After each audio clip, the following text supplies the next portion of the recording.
Hey, if you're receiving this today, it is because you are a leader in some particular area of our church. And so thank you for taking a few minutes to listen today and engage with this. If you missed last weekend's leadership community gathering, then I laid out a plan that tries to answer the question, how are leaders developed at Christ Church? And one of the things that I mentioned then was that on the first Wednesday of every month, we would be sending out a video like this one here, in which we give just a few minutes to specifically highlighting a particular skill or a competency or some element of character that we think is essential to focus on all across our different serving teams. And so this month we're going to focus on the principle of lead yourself first. And you might say, well, I don't really lead anything, and I want you to think about the fact that maybe you actually do. And so maybe you lead a family, maybe you lead something at work, maybe you lead a homeowners association, hopefully that's not you, or you lead on a ministry team or something like that around here at the church. But there's a lot of different facets to leadership and directions in which we lead. Just think about this for just a second, that a lot of us lead down, essentially meaning that we have influence over employees or reports, or you lead up if you have a boss, or we can lead laterally, meaning we have influence over our peers or our colleagues.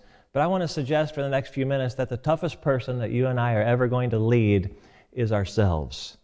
And so what do we mean by self-leadership? Because when you think about it, as leaders, we are typically constantly giving out, right? We're just giving to other people, and it seems selfish, or we can neglect or end up not doing the very things that we're asking our people to do. Let me give you two examples of self-leadership. You see one example of this in the life of David, and he's on his way to becoming the king of Israel, but he's still kind of learning a little bit about how to lead troops into battle, and God's still giving him a little bit of success along the way.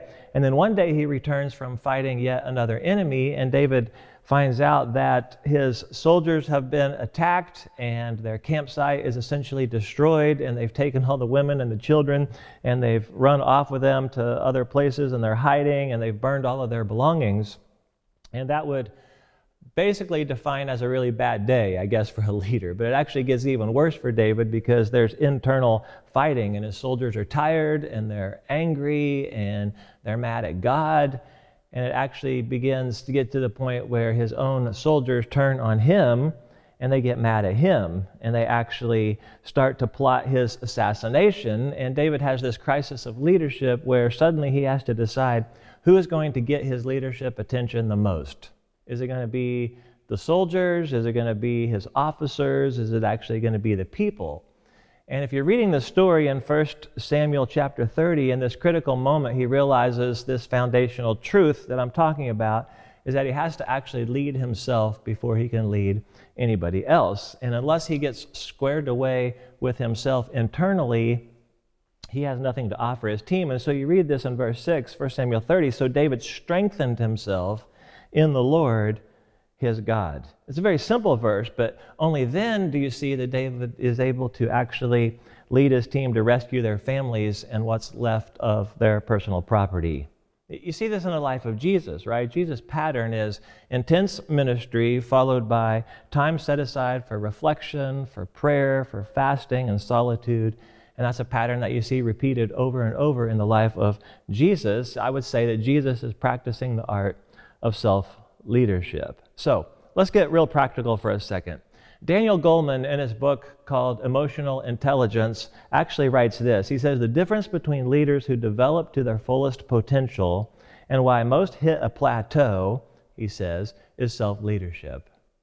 And I would add to that when we typically see a leader do what we would say is tank or actually fail, it's largely due to the fact that they haven't been leading themselves in some important area of their life. So when we lead ourselves specifically, I'm talking about that we take time to look, we take time to listen, we take time to assess different areas of our life. For instance, is there some area of pride in my life? Or what might be my fears right now? Or how's my character developing? Am I actually growing in my love for God and for other people? Can I spot some inconsistencies between what everyone else sees and what I actually know to be true about me? A great question that I think you could ask yourself in a moment of reflection is something I picked up several years ago from pastor and author Andy Stanley in his book, Next Generation Leaders. He says, ask yourself, what small thing in my life right now has the potential to grow into a big thing? So, what are some things you can actually do to lead yourself? Give me 1 minute. Because one of the best things that you can actually give to those people that you lead is a healthy version of you.